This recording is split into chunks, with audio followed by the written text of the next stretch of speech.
पवित्राणाय साधूनां विनाशाय च दुष्कृतां धर्मसंस्थापनार्थाय संभवामी युगे युगे. भक्तांचा उद्धार करण्याकरिता आणि दुष्टांचा विनाश करण्याकरिता तसेच धर्माची पुनर्स्थापना करण्याकरिता मी स्वतः युगायुगात प्रकट होतो. तात्पर्य: भगवद्गीतेनुसार साधू म्हणजे कृष्ण भावनाभावित मनुष्य होय. एखादा मनुष्य अधार्मिक आहे असे दिसू शकते, पण जर तो कृष्ण भावनेच्या गुणांनी संपूर्णपणे युक्त असेल तर त्याला साधू समजले पाहिजे.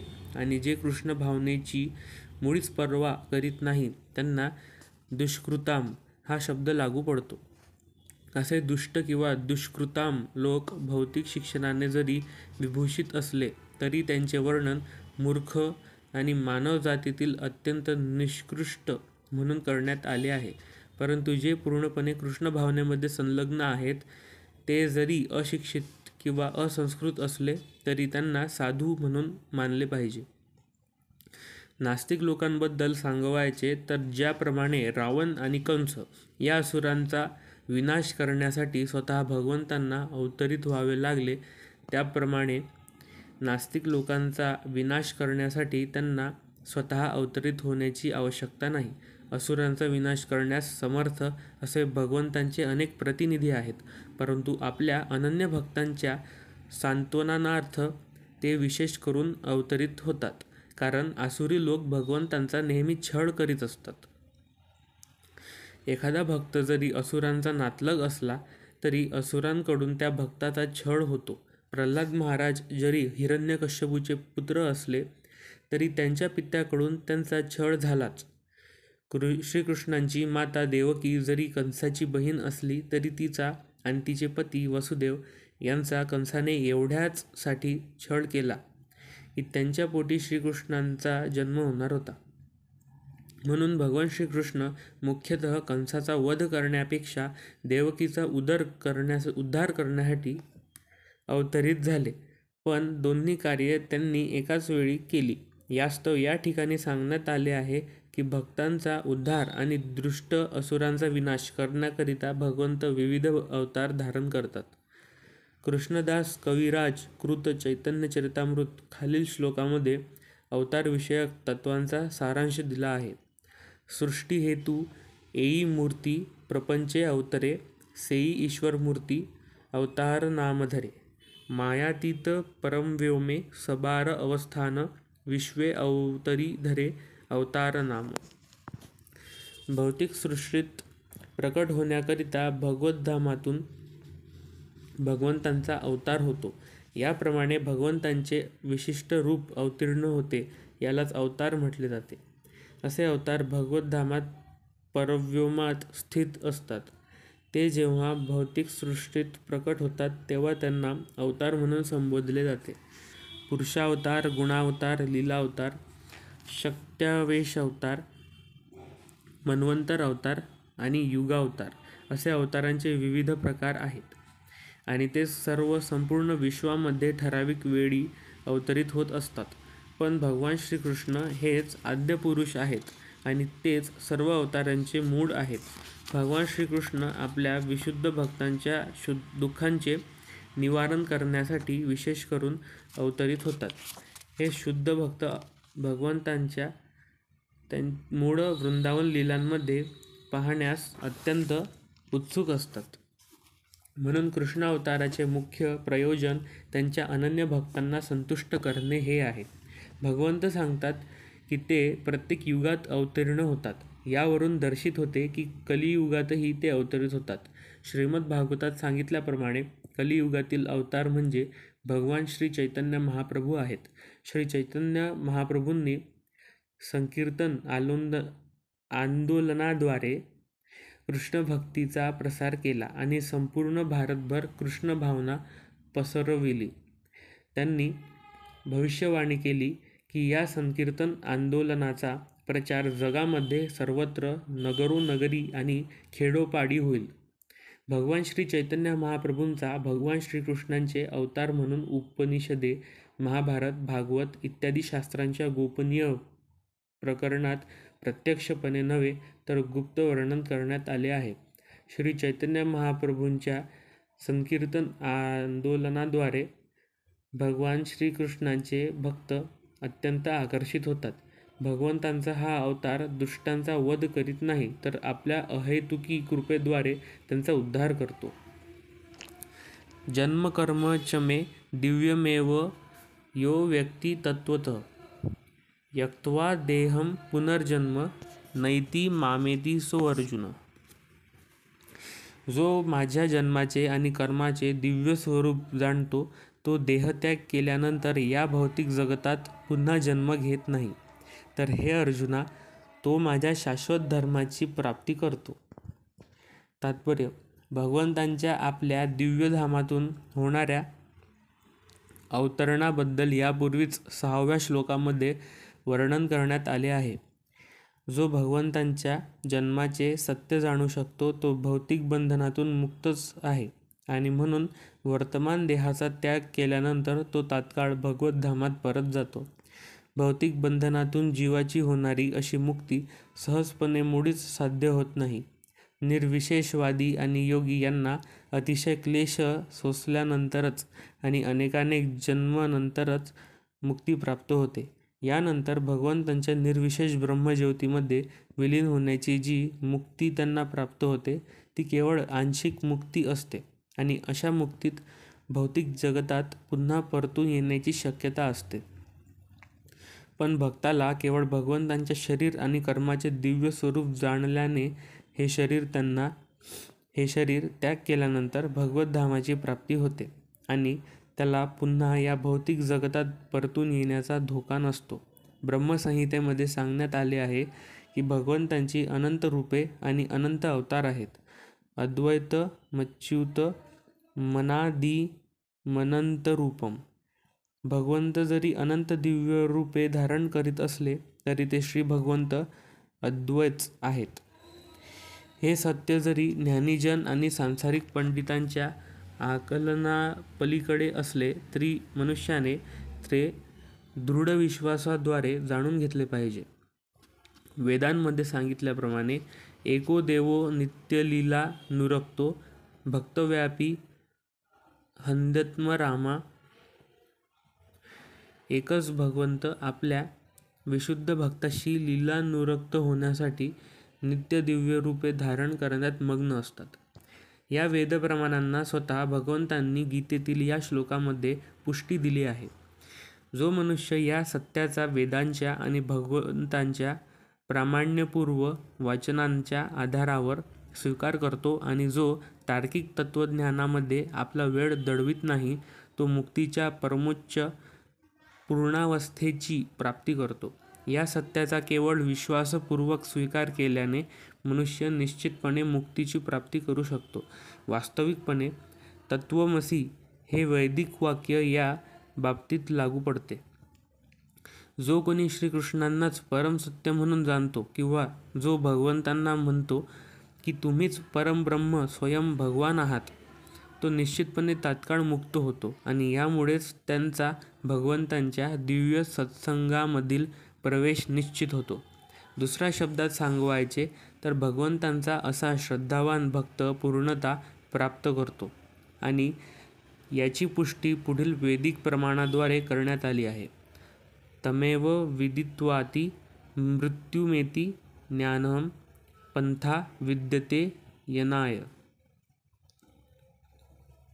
केवळ भगवंतांना जाणल्याने मनुष्य हा जन्म मृत्यूपासून होणाऱ्या मुक्तीची पूर्णावस्था प्राप्त करू शकतो आणि मुक्ती प्राप्त करण्यासाठी इतर कोणताही मार्ग नाही, इतर कोणताही पर्याय नाही. याचा अर्थ आहे की जो श्रीकृष्णांना पुरुषोत्तम भगवान म्हणून जाणीत नाही, तो निश्चितपणे तमोगुणात आहे आणि यामुळे तो मुक्तीची प्राप्ती करू शकत नाही. भगवद्गीतेवर सांसारिक पांडित्याला अनुसरून भाष्य लिहिणे म्हणजे मधाच्या बाटलीचा केवळ पृष्ठभाग चाटल्याप्रमाणे आहे आणि त्यामुळे मुक्ती प्राप्त करणे अशक्य आहे. असे तार्किक ज्ञानी भौतिक जगतामध्ये अत्यंत महत्त्वपूर्ण कर्मे करीत असतील, पण यामुळे ते मुक्तीसाठी प्राप्त होतील असे नाही. अशा अहंकारिक सांसारिक विद्वानांना भगवद्भक्ताची अहेतुकी कृपा होईपर्यंत वाट पाहावी लागेल. म्हणून मनुष्याने श्रद्धा आणि ज्ञानाच्या आधारे कृष्ण भावनेचे अनुशीलन करून मुक्ती प्राप्त केली पाहिजे. वीतराग भयक्रोधा मन्मया मामुपाश्रिता बहवो ज्ञान तपसा पूता मद्भागवत मागता. आसक्ती, भय आणि क्रोध यांतून मुक्त झालेले, पूर्णपणे मतपरायण झालेले आणि माझा आश्रय ग्रहण करणारे गतकाळातील अनेकानेक मनुष्य माझ्याविषयीच्या ज्ञानामुळे शुद्ध झाले आहेत आणि याप्रमाणे त्या सर्वांना माझ्याविषयीच्या दिव्य प्रेमाची प्राप्ती झाली आहे. तात्पर्य: पूर्वी वर्णन केल्याप्रमाणे जो मनुष्य अत्यंत विषयाग्रस्त झालेला आहे त्याला परमसत्याचे वैयक्तिक स्वरूप जाणणे अतिशय दुस्तर आहे. सामान्यतः जे लोक देहात्मक बुद्धीमध्ये आसक्त आहेत ते इतके विषयासक्तीमध्ये मग्न असतात की त्यांना परमसत्यही साकार असू शकते याचे ज्ञान होणे जवळजवळ अशक्य असते. अशा जडवादी लोकांना सच्चिदानंद शरीराची कल्पनाही करता येत अशक्य आहे. भौतिकदृष्ट्या शरीर हे विनाशी, पूर्णपणे अज्ञानमय आणि पूर्णपणे दुःखमय आहे. म्हणून सामान्यतः लोकांना जेव्हा परमसत्याच्या साकार रूपाबद्दल सांगितले जाते तेव्हा त्यांच्या मनात हीच शारीरिक संकल्पना घर करून बसलेली असते. अशा भौतिकवादी मनुष्यासाठी प्राकृत सृष्टीचे महाकाय विराट रूपच सर्वश्रेष्ठ असते. यामुळेच ते लोक परमसत्याला निर्विशेष किंवा निराकार समजतात आणि ते अत्यंत विषयासक्त असल्यामुळे भौतिक जगतातून मुक्त झाल्यावर जीवाचे मूळ स्वरूप कायम राहते हा विचारच त्यांना भयावह वाटतो. जेव्हा त्यांना सांगितले जाते की आध्यात्मिक जीवनही व्यक्तिगत आणि साकार आहे तेव्हा ते लोक पुन्हा शरीर धारण करण्याच्या कल्पनेने भयभीत होतात आणि यामुळे स्वाभाविकतःच ते निर्विशेष शून्यामध्ये विलीन होणे पसंत करतात. सामान्यपणे असे लोक जीवाची तुलना समुद्रातील बुडबुड्यांशी करतात कारण असे बुडबुडे पुन्हा समुद्रातच विलीन होतात. साकार व्यक्तिमत्वारहित प्राप्त होणारी ही आध्यात्मिक जीवनातील परिपूर्ण आणि परमोच्च स्थिती आहे असे त्यांना वाटते. खरे तर आध्यात्मिक जीवनाचे परिपूर्ण ज्ञान नसणारी ही जीवनाची एक प्रकारची भयावह अवस्था आहे. या व्यतिरिक्त असे अनेक लोक आहेत की जे आध्यात्मिक जीवन मुळीच जाणत नाही. अनेक प्रकारचे सिद्धांत आणि विविध प्रकारच्या तत्त्वज्ञानांमधील विसंगतीमुळेच गोंधळून गेलेले ते लोक निराश किंवा क्रोधित होतात आणि पूर्णपणे निष्कर्ष काढतात की असे कोणतेही तत्त्व नाही की जे सर्व कारणांचे कारण आहे आणि सरतेशेवटी सर्व काही शून्यच आहे. असे लोक जीवनाच्या विकृत अवस्थेत असतात. काही लोक अत्यंत विषयासक्त असल्यामुळे आध्यात्मिक जीवनाकडे लक्ष देत नाही आणि लोकांना परमसत्यामध्ये विलीन होण्याची इच्छा असते. तर निराशेमुळे सर्व प्रकारच्या आध्यात्मिक ज्ञानाचा तिटकारा आलेले लोक कोणत्याही गोष्टीवर विश्वास ठेवीत नाही. या शेवटच्या श्रेणीतील लोक कोणत्या तरी नशेच्या आहारी जातात आणि काही वेळा या लोकांच्या मती विभ्रमालाच आध्यात्मिक दृष्टी मानली जाते. आध्यात्मिक जीवनाकडे दुर्लक्ष, वैयक्तिक आध्यात्मिक स्वरूपाचे भय आणि जीवनातील असफलतेमुळे निर्माण होणारी शून्यवादी कल्पना या भौतिक जगाच्या तिन्ही प्रकारच्या आसक्तींमधून मनुष्याने मुक्त होणे अत्यावश्यक आहे. या जीवनाच्या भौतिक संकल्पनेच्या 3 स्तरांमधून मुक्त होण्यासाठी मनुष्याने अधिकृत आध्यात्मिक गुरूच्या मार्गदर्शनाखाली भगवंतांचा पूर्ण आश्रय घेतला पाहिजे आणि भक्तिमय जीवनाच्या नियम आणि विधिविधानांचे पालन केले पाहिजे. भक्तिमय जीवनाच्या अंतिम स्तराला भाव अथवा भगवंतांचे दिव्य प्रेम असे म्हटले आहे. भक्तिरसामृत सिंधूनुसार भक्तीचे विज्ञान पुढील प्रमाणे आहे. आदौ श्रद्धा, ततं साधुसंगोऽथ भजनक्रिया, ततोऽनर्थ निवृत्ती स्यात्ततो निष्ठा रुचिस्तत. अथासक्तिस्ततो भावस्तत प्रेमाभ्युदच्छति साधकानामयं प्रेम्णं प्रादुर्भावे भवेत्क्रम. प्रारंभी मनुष्याला आत्मसाक्षात्काराची इच्छा असणे आवश्यक आहे. यामुळे आध्यात्मिकदृष्ट्या उन्नत व्यक्तीच्या सत्संगामध्ये जाण्याचा प्रयत्न करण्याच्या अवस्थेत तो येईल. पुढील अवस्थेत त्याला उन्नत आध्यात्मिक गुरुद्वारे दीक्षा प्राप्त होते आणि त्यांच्या आज्ञेनुसार नवसाधक भक्तिपूर्ण सेवेचा आरंभ करतो. आध्यात्मिक गुरूच्या मार्गदर्शनाखाली भक्तिपूर्ण सेवा केल्याने तो सर्व प्रकारच्या भौतिक आसक्तीतून मुक्त होतो, आत्मसाक्षात्कारामध्ये स्थैर्य प्राप्त करतो आणि परमसत्य भगवान श्रीकृष्णांच्या कथांचे श्रवण करण्याची त्यांच्यामध्ये रुची निर्माण होते. या रुचीमुळे मनुष्याची कृष्ण भावनेतील आसक्ती वृद्धिंगत होते आणि रुची परिपक्व झाल्यावर भाव किंवा भगवंतांच्या दिव्य प्रेमातील प्राथमिक स्तरांमध्ये रूपांतरित होते. भगवंताबद्दलच्या या वास्तविक प्रेमालाच प्रेम किंवा जीवनाचा परमोच्च परिपूर्ण स्तर असे म्हटले जाते. प्रेम या स्तरावर मनुष्य दिव्य प्रेममयी भगवत सेवेमध्ये सतत रममाण झालेला असतो. म्हणून प्रामाणिक आध्यात्मिक गुरूच्या मार्गदर्शनानुसार केलेल्या भक्तिपूर्ण सेवेच्या क्रमिक पद्धतीद्वारे मनुष्य सर्व प्रकारच्या भौतिक आसक्तीमुळे मुक्त होऊन स्वतःच्या वैयक्तिक आध्यात्मिक स्वरूपाच्या भयापासून आणि निराशेमुळे उत्पन्न झालेल्या शून्यवादापासून मुक्त होऊन जीवनाच्या परमोच्च स्तराची प्राप्ती करतो. यानंतर अंततः त्याला भगवद्धामाची प्राप्ती होते. ये यथा मां प्रपद्यन्ते तांस्तथैव भजाम्यहं मम वर्त्मानुवर्तन्ते मनुष्या पार्थ सर्वशः. जे ज्या भावाने मला शरण येतात त्याला अनुरूप असे फळ मी त्यांना देतो.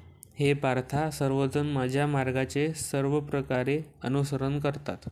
तात्पर्य: प्रत्येक मनुष्य भगवान श्रीकृष्णांचा त्यांच्या विविध प्रकट झालेल्या रूपांमध्ये शोध करीत असतो. पुरुषोत्तम भगवान श्रीकृष्णांचा आंशिक साक्षात्कार त्यांच्या निर्विशेष ब्रह्मज्योतीमध्ये आणि परमाणुसहित सर्व गोष्टींमध्ये वास करणाऱ्या परमात्मा रूपामध्ये होतो.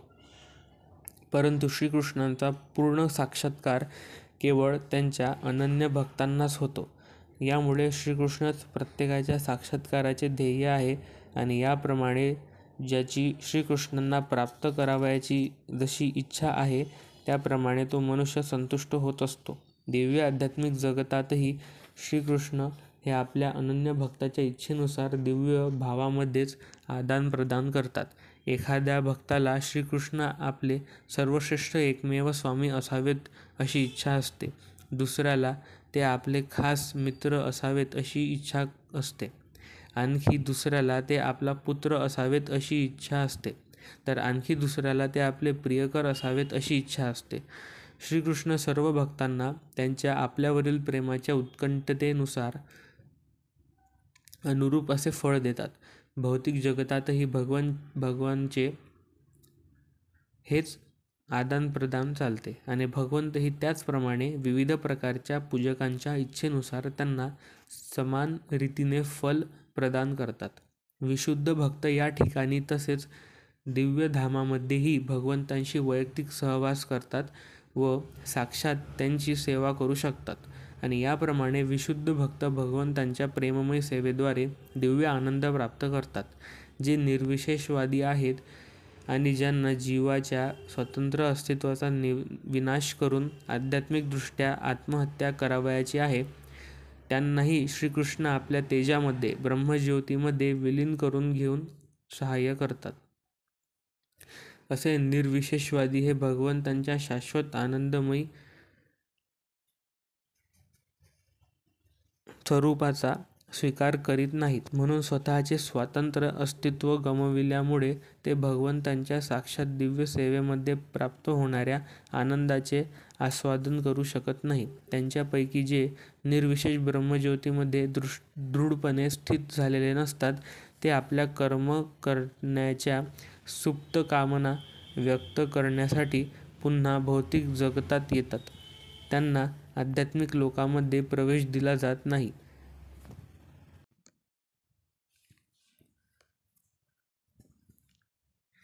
त्यांच्यापैकी जे निर्विशेष ब्रह्मज्योतीमध्ये दृढपणे स्थित झालेले नसतात ते आपल्या कर्म करण्याच्या सुप्त कामना व्यक्त करण्यासाठी पुन्हा भौतिक जगतात येतात. त्यांना आध्यात्मिक लोकांमध्ये प्रवेश दिला जात नाही, तर त्यांना पुन्हा प्राकृतिक लोकांमध्ये कर्म करण्याची संधी दिली जाते. जे सकाम कर्मी आहेत त्यांना भगवंत यज्ञेश्वर म्हणून त्यांच्या विहित कर्माचे इच्छित फळ प्रदान करतात, आणि जे योगी सिद्धी प्राप्त करण्याच्या प्रयत्नात आहे त्यांना सिद्धी प्रदान केल्या जातात. दुसऱ्या शब्दात सांगायचे तर प्रत्येकजण यशस्वी होण्यासाठी केवळ भगवंतांच्याच कृपेवर अवलंबून आहे, आणि सर्व प्रकारचे आध्यात्मिक मार्ग म्हणजे एकाच मार्गावर असणाऱ्या यशाच्या विविध मर्यादा आहेत. म्हणून श्रीमद भागवतात सांगितल्याप्रमाणे जोपर्यंत व्यक्ती कृष्ण भावनेच्या परमोच्च परिपूर्ण अवस्थेप्रत येत नाही तोपर्यंत तिथे सर्वच प्रयत्न अपूर्ण राहतात. अकामः सर्वकामो वा मोक्षकाम उदारथी तीव्रेण भक्तियोगेन यजेत पुरुषम परम. मनुष्य निष्काम असतो भक्ताप्रमाणे किंवा सर्व सकाम कर्मफलांची इच्छा करणारा असो किंवा मुक्तीच्या प्रयत्नात असो, त्याने कृष्ण भावनेत अंतिमतः परिणत होणारी पूर्णावस्था प्राप्त करण्याकरिता सर्व प्रकारे भगवंतांना शरण जाण्याची पराकाष्ठा केली पाहिजे.